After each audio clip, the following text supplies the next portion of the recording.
Teotihuacan, Mexico. Dating back to at least the 1st century AD, this ancient complex was once the largest city in Mesoamerica, with a population of 125,000. One of the most sacred temples at the site is the Temple of the Feathered Serpent, an enormous step pyramid dedicated to the god Quetzalcoatl. Quetzalcoatl, the feathered serpent, goes all the way back to Olmec times, to the BCE period. But the first place that we really see Quetzalcoatl is in Teotihuacan, the city just north of modern Mexico City. They build an actual pyramid, a temple of Quetzalcoatl, right around 250 AD. So it's probably Teotihuacan who really put forward the idea and the identity of Quetzalcoatl as a deity for the rest of Mesoamerica. Quetzalcoatl was a creator god. He was associated with the planet Venus. He brought the rain, he brought water, he brought civilization, he brought the arts. This was the creator divinity for the Aztec culture. It was a flying serpent, it was a dragon. Quetzalcoatl brought peace, harmony, and high wisdom, and a very high level of intelligence and teaching to this particular land. He was often depicted as a human being as well. He arrived on a raft of serpents and settled on these lands. Quetzalcoatl also shows up in the post-classic Maya city of Chichen Itza. But they give him a Maya name. They call him Kukulkan, which is basically the holy feathered serpent in Maya. The ancient Mayan city of Chichen Itza lies roughly 900 miles east of Teotihuacan, and at its center stands another massive step pyramid, this one dedicated to the Mayan version of the flying serpent, Kukulkan. In Chichen Itza, there we have the Pyramid of Kukulkan, and every year on the 23rd of March, you see, when the sun is going up, some lights and shadows, like triangles, climbing down the stairway, exactly the stairway where his head is on. And on the 21st of September, you see the opposite, Kukulkan, disappears, and it's only made by light and shadow of the natural sun. So still today, the message is clear. God Kukulkan has descended to the humans. He teach them for a certain period, and then he disappeared again. So right there we have living mythology in a structure that shows this deity descending from the sky in stone. You wonder if perhaps a craft landed here, and this light shadow effect of a serpent making its way descending down the staircase and then emerging through a serpent head is a recollection of that original event. Is it possible that the Pyramid of Kukulkan was not built to honor a mythical dragon god, but to commemorate the arrival of an extraterrestrial spacecraft? Ancient astronaut theorists say yes, and suggest this isn't the only dragon-themed structure that marks the location of alien contact. Evia, Greece. The landscape of this small Greek island is spotted with 25 mysterious megalithic structures called dragon houses. The main dragon house is at the very top of one of the tallest mountains on the island called Mount Ohi. Mount Ohi comes from the word ohivare, which means to descend and to drive. And so this is interesting because, according to legend, the reason why the dragon house exists at the top of Mount Ohi is because Zeus allegedly descended from the heavens on top of that mountain. According to local legend, these stone structures were built by a giant dragon to venerate the god Zeus. In ancient Greece, the word dragon was not only used to describe a flying monster, but also gods and other figures that had human-like form but possessed superhuman powers. Now, when you put all this together, this sounds like the Dragon House is a meeting place of heaven and earth. In UFO vernacular, that would be a landing spot. In my opinion, the Dragon was the craft out of which then the creator people or the teachers emerged. Our ancestors, basically, they saw a crew coming out of an airplane. According to ancient astronaut theorists, some of the structures themselves serve as evidence that this was a place of extraterrestrial contact. The Dragon House on top of Mount Ohi contains megalithic blocks weighing up to 10 tons and sits at an elevation of almost 5,000 feet. Archaeologists have a hard time explaining why it was even built there, because we are talking of this gigantic megalithic structure with a ceiling that contains blocks that are up to 10 feet long, 2 feet thick, at an altitude of 5,000 feet. How was that done? In my opinion, this was an extraterrestrial visitation where Zeus may have descended in his craft and built a day camp. Celestial beings coming down to Earth. Gods descending from the sky. Can these events only be found in the ancient legends of the Zuni? Do similar accounts exist in other cultures and other religions across the world? And if so, what is the explanation?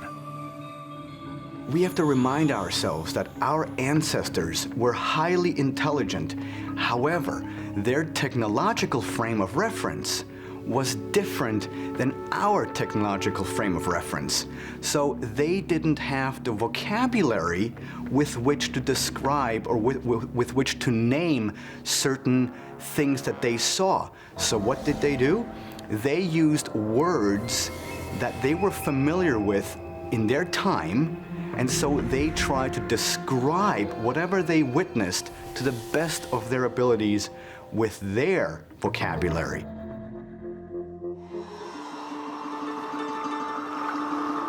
Ancient China also shared some of the same beliefs that can be found in Egyptian, Native American, and Dogon legends, that deities arrived from the stars. According to Chinese mythology dating back to 3000 BC, when the god named Wang Di was born, there was a radiance from the great star Qi. Wang Di would later emerge from the belly of a fire-breathing dragon to become China's first emperor. The origins of the Han Chinese people start with a story of a great god looking down with empathy. Here were people in poverty, in a beautiful, rich country, and the landscape profound, but the people were suffering. He took pity and decided to come down.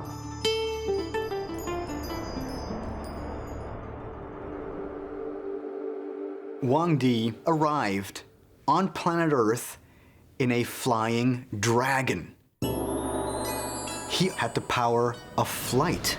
Wang Di could be anywhere within minutes, and he usually accomplished this by hopping on his dragon and flying somewhere.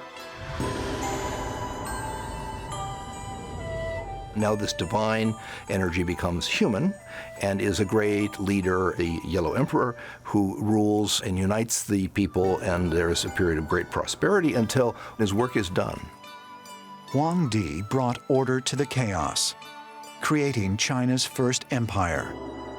He is seen as a cultural hero and is credited with the invention of the compass, acupuncture, and the standardization of Chinese writing. One of his greatest legacies is the Great Wall of China. When the land is prosperous, he decides it's time to go. And the great yellow dragon comes back, and he gets back into the belly of the dragon and flies off forever.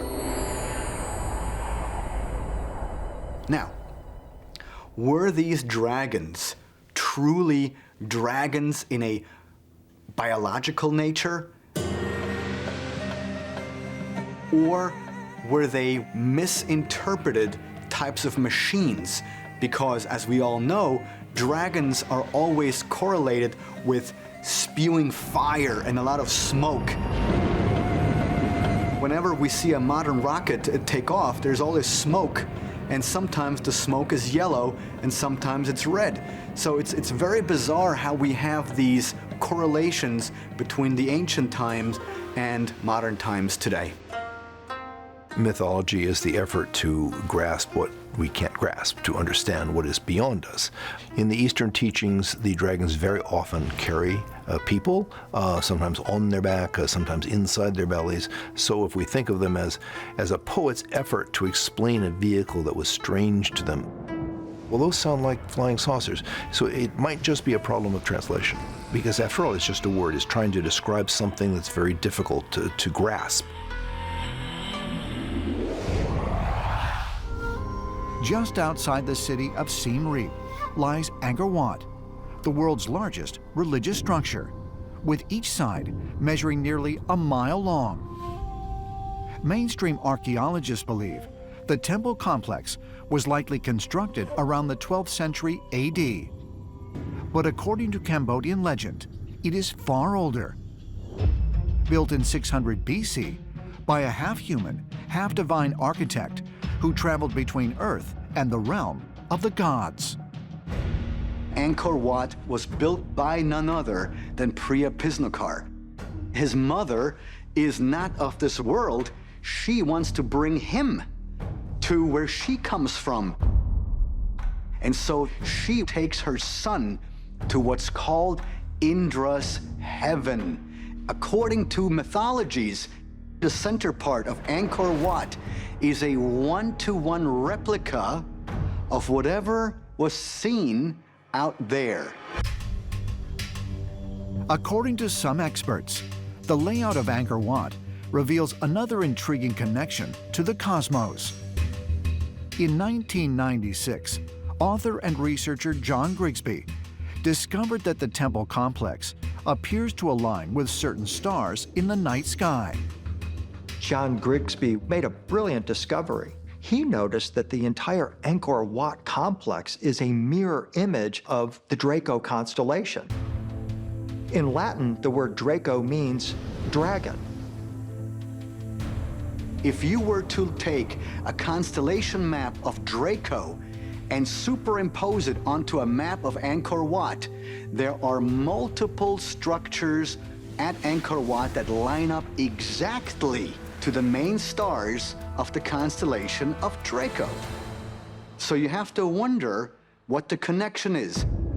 And the answer to that, in my opinion, is that if you would like to show a local population where you are from, you have them build something in the constellation of where you are from. To me, those are calling cards where our teachers long ago came from. Is it possible that the story of Angkor Wat's celestial origins is true, and that it was purposely designed to line up with the stars of Draco, because this was the ancestral home of Priya Pisnokar? Ancient astronaut theorists point to the temple's many depictions of dragon-like creatures as further evidence that it has a profound connection to the Draco constellation. In South Asian traditions, Nagas occupy an important place. They are considered to be very powerful creatures. They are shapeshifters, and Nagas share a number of interesting similarities with Chinese dragons, more specifically. So both of them are givers of knowledge and of wisdom. In the same way that Kukulkan seems to represent some sort of a craft to the Mayans, we find the same thing with the Naga at Angkor Wat. They could represent a craft that is utilized to transport people from Earth to Draco. Is it possible that dragon traditions throughout the globe originated with visitors coming to Earth from a planet somewhere within the Draco constellation? Curiously, Angkor Wat is not the only ancient site that aligns with Draco. On the other side of the world, in Ohio, a Native American serpent effigy known as Serpent Mound was positioned to point to Draco. And in ancient Egypt, all pyramids were positioned to have an entrance passage geometrically aligned so that Draco's primary star, Alpha Draconis, would be visible at night. It's interesting to think that the constellation Draco may have something to do with these dragon myths. With all of these separate cultures around the world that are seemingly unconnected, whatever these flying dragons are, perhaps they came from a planet that was from the star system, Draco. Virtually every culture has a legend about dragons or dragon beings that came from the sky. And what we're uncovering now is the revelation that these beings came from the sky because they're actually extraterrestrial beings. Is it possible that today we're subconsciously tapping into hidden knowledge, something that has always been there and is part of like the thought sphere of humanity? Xinjiang, China. It was here that Wang Di, a mythical ancient leader known as the Yellow Emperor, is believed to have reigned throughout the 27th century BC. Viewed by many as the father of Chinese culture, the Yellow Emperor has been credited with creating traditional Chinese medicine, such as acupuncture, and introducing advancements like wooden houses, the bow and arrow, bronze coins, and a written language. The Yellow Emperor is, according to most Chinese, a legendary figure. He's a cultural hero as well as a ruler. But at the same time, he's also believed to be actually the founder of Chinese civilization. In fact, just about everything that you would think as the basic elements of civilization is somehow associated with the Yellow Emperor. According to some researchers, the Yellow Emperor, like other ancient rulers, possessed otherworldly power. And they believe the proof can be found by looking at the celestial origins of this mysterious leader. Like the Egyptians, the ancient Chinese believed their emperors received their powers and abilities from the heavens. The Chinese emperor is actually called Son of Heaven. What that means is that the emperor earns his right to rule people because he received a certain guidance from heaven to rule. Heaven is always sending down these messages, telling the emperor when is the best time to harvest, when is the best time to sow seeds, when to actually wage a war. So it's very important for the emperor then to read the signs.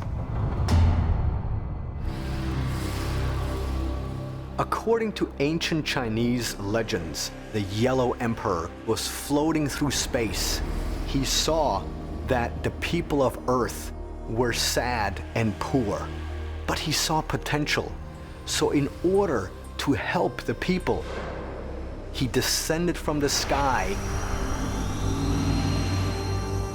and taught those people different scientific disciplines.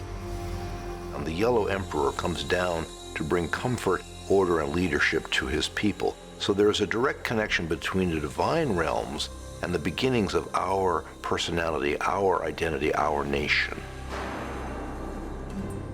According to legend, after ruling for 100 years, the Yellow Emperor made preparations to leave his earthly kingdom. After Wang Di's work was done on planet Earth, he returned to the stars. And he did this by doing something very specific. He installed a cauldron, and the moment he installed that thing, according to the ancient legends, the heavens opened. A yellow dragon comes down from the heavens, and he rides the dragon out into the stars and becomes stars himself. Mysterious cauldrons, flying dragons. Could these fantastic notions really have played a part in the fate of China's Yellow Emperor? Or is there another, perhaps more plausible explanation? Are we really just talking about folklore here? Or did something actually happen in real life? And of course, the answer is that something was witnessed by our ancestors that they could best describe with the vocabulary that was available to them at the time. When we look at the story of the Yellow Emperor ascending into heaven, this to me sounds like a description of some type of UFO encounter. It's very possible that the Yellow Emperor was actually traveling on a UFO.